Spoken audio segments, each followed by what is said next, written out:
Hi, I am Nelson Gitonga and this is St. Mary's. I want to welcome you to our school. Baba yetu yetu liye binguni yetu yetu amina Baba yetu yetu liye jina lako litukuzwe. Baba yetu yetu liye binguni yetu yetu amina Baba yetu yetu liye jina lako litukuzwe. Tupe leo chakula chetu tunachohitaji, utusamehe makosa yetu.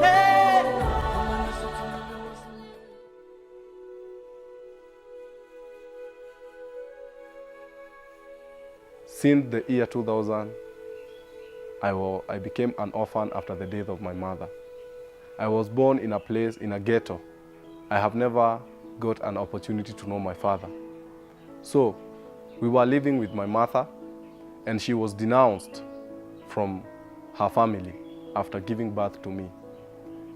Having been a girl so young to be a mother, she had no experience, she had nothing to offer, but she only had love that she could give.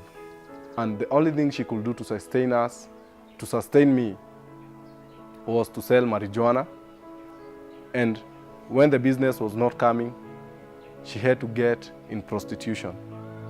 It was so bitter to see that my mother, the only woman that I could call a mother, she could easily sell her body for the sake of my survival. It was not long, I got another brother who also had no father. The end was bitter. She got infected with HIV. She became so ill. She became so ill. And for the first time in life, we had now to get back to the beginning. She had to go back to her parents and leave us at good hands. So we came back to Nairobi, and that is where she left us. But my grandmother, my grandparents were already poor. They could not support us. After her death, my brother and I thought that it was good to leave the family for the streets, because there we could find a way in which we could sustain ourselves, in which we could get a hope. But I tell you, streets are like hell. That place is bad. I got addicted to drugs. I got into crime. Every day, waking up, borrowing a penny, just to get a piece of broken bread, to go and scramble in dustbins. It was not easy. I was sitting alone, and I just saw people praying and doing all sorts of things. And I asked myself, is there really God? Because God had made me come in this earth. I have never known my father. He has taken my mother. And all these were the consequences of my situation. People were terming me like an outcast. One day I saw some students coming from their school van. And I told God that, God, if you really are there, I want to go to school and I want to pursue my education. Because if at all this nation has to be healed, I am the healer. If at all I have to heal myself, I am the healer. And I cannot be the healer if you are not going to intervene. I wanted God to glorify himself through my life. So, all of a sudden, I just got some sponsors and they started sponsoring my education. The good work, their passion. This is when I came to St. Mary's, and life was never the same again. I got a new hope, as I have right now. I have come from far. I have gone through many difficulties, but life in St. Mary's, this is like my paradise. It is like my home.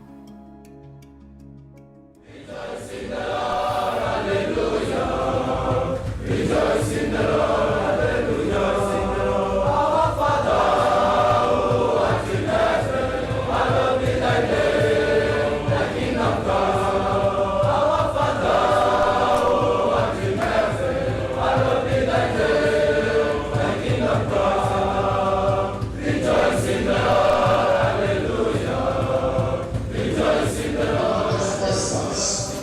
the outreach that we have done to his little ones. And we hope that we will always prove worthy of the faith and of trust and of the generosity of the people who continue to support us because they believe in you.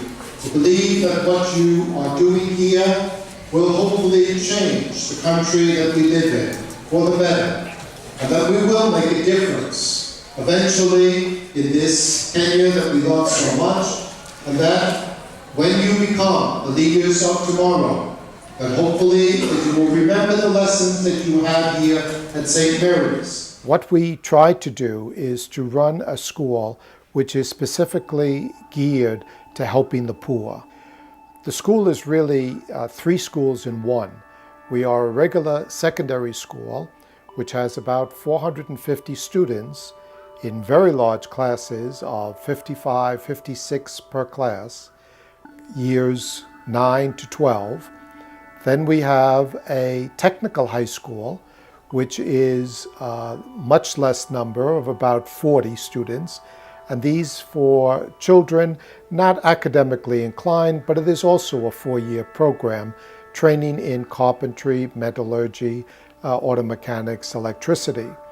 And then finally, we have our child rescue program, which is a program to take in street children, abandoned children, orphans, children at risk that have no families or whose families are dysfunctional because of sickness or because of poverty or because of many other factors.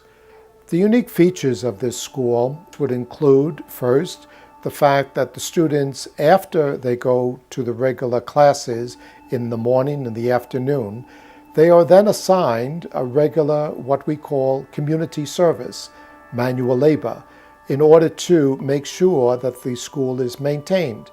So they are responsible for cleaning the toilets, cleaning the kitchen, cleaning the dishes after every meal, taking care of the farm, the pigs, the cows, growing food, and various other things like that.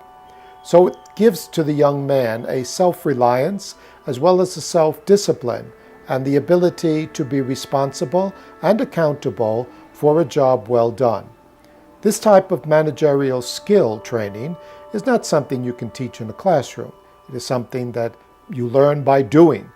And in this way, we feel that the graduates of our school here at St. Mary's are very enabled to face life and to be truly managers and to be truly community changers in their local villages.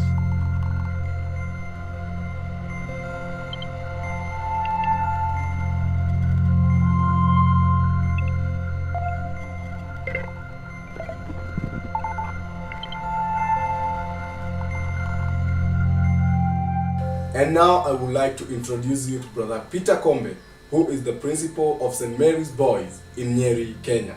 So welcome, brother. Thank you, Nelson.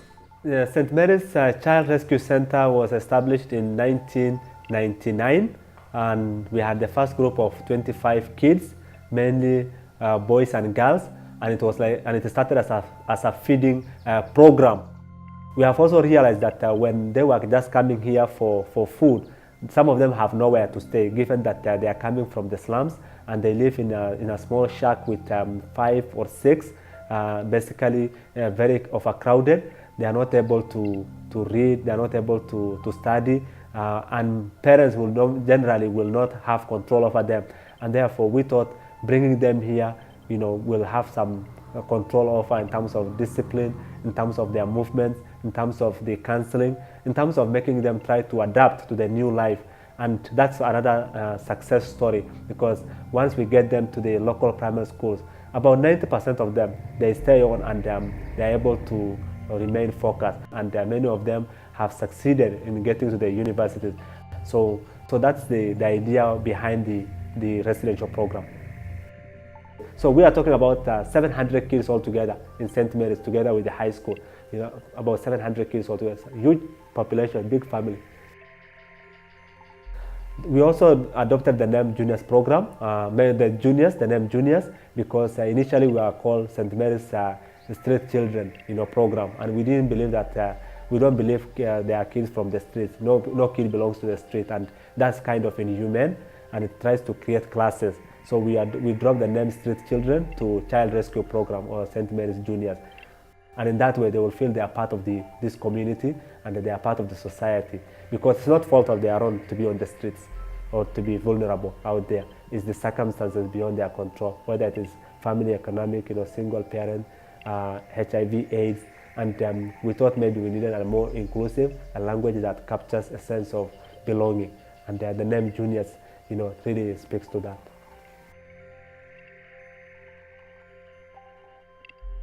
The other advantage of having the child rescue program within the high school, because it's the only unique program I would say in this country, is because the high school kids provide role model and good discipline. And the juniors, as their younger brothers, are able to look up to them as their older brothers. And hopefully we believe that our hope is when these young men graduate from St. Mary's, they will become better people out there, people who are conscious of people who are less fortunate than them because of the lived experience here at St. Mary's, by the fact that they have lived with the juniors here at St. Mary's. And therefore that will create that awareness or consciousness among the society. And I'm hoping that the juniors have also taught them something in terms of the need to respond to those who have less than them.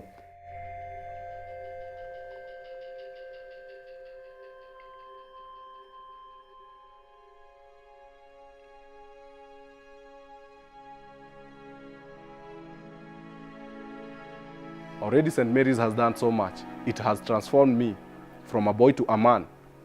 I'm sad that there are so many still in the streets who are like me, who are going through what I was going through. And I just feel that if somebody of goodwill can do something just to save a life that is out there, someone will one day be appreciative as I am right now. I am grateful to all who have sponsored me. I'm grateful to all those who are still sponsoring me. And I hope that even after my education, I'll get in the field of sponsoring very many guys. I want to join in politics because there is a lot in society that has to be fought, and it must be fought by men of goodwill. And I believe that I am one of them. I am already a testimony of God. I am a testimony of what God can do and where God can take a person. I am a testimony that this project, junior program, is working and working miracles. I just hope that God will take me there, because my desire is to become the president of this nation. People think it's hard, but I know if others have made it, I am gonna make it too. And this nation will be a different place. I want to help those in the streets, and I want to bring hope to the world just before I die. Thank you.